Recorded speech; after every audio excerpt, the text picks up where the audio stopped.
नाज़रीन ग्रामी, रमज़ान का महीना शुरू हो चुका है और इन दिनों में लोग तरबूज को बड़े शौक़ से खाते हैं। ये ऐसा फल है जो आम दस्तयाब है, जिसके खाने से प्यास की शिद्दत ख़त्म हो जाती है। दर हकीकत नाज़रीन, इसको देखना ही आँखों को ठंडक पहुँचाता है।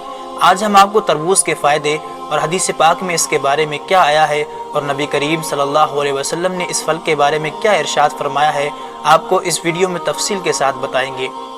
नाज़रीन ग्रामी, तरबूज न सिर्फ गर्मियों में ताज़गी पैदा करता है, बल्कि ये जिस्म को विटामिन ए, बी, सी के साथ पोटाशियम और दीगर कई फ़ायदे जिस्म को फराहम करता है। नाज़रीन, अक्सर अफराद इस फल को गर्मियों में बड़े शौक़ से खाया करते हैं और उमूमन लोग तरबूज को ज़बान का जायका तब्दील करने और जिस्म में पानी की कमी दूर करने और हाजमे के लिए भी इस्तेमाल करते हैं। माहिरीन का कहना है कि तरबूज के अंदर तकरीबन 90% पानी होता है, जो गर्मियों में हाइड्रेट रहने के लिए मुफीद बनाता है और ये इंसानी सेहत के लिए एक बेहतरीन ग़िज़ा है। नाज़रीन, इसके अंदर ऐसे फ़ायदे पाए जाते हैं जो न सिर्फ गर्मी को दूर करते हैं, बल्कि इंसानी दिल को ताकत देते हैं, जिगर, मसाना और गुर्दों की गर्मी को भी दूर करते हैं। और नाज़रीन, इसके खाने से जिस्म में पानी की कमी भी दूर हो जाती है और दिल को ताजगी महसूस होती है। तरबूज का पानी जब मैदे में जाता है, मगर नाज़रीन इसके असरात दिमाग तक पहुँचते हैं, दिमाग को तक़वियत देने के साथ साथ क़ुव्वत हाफ़िज़ा को भी बढ़ाता है।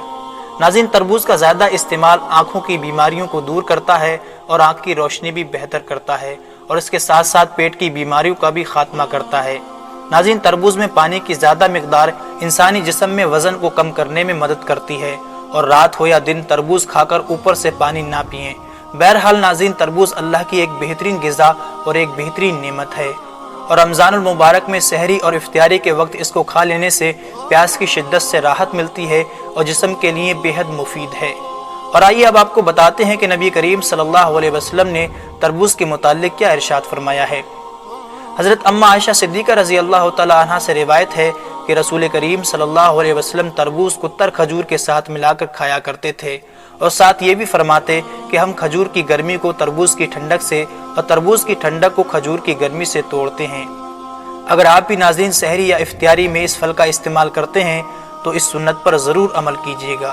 और आखिर में दुआ है कि अल्लाह ताला हम सब को हर सुन्नत पर अमल करने की तौफीक अता फरमाए। आमीन सुम्मा आमीन। इसी के साथ दोस्तों, आज की हमारी वीडियो का इख्तिताम होता है। वीडियो पसंद आने की सूरत में इसे लाइक और ज़्यादा से ज़्यादा अपने तमाम दोस्तों को शेयर ज़रूर कीजिएगा।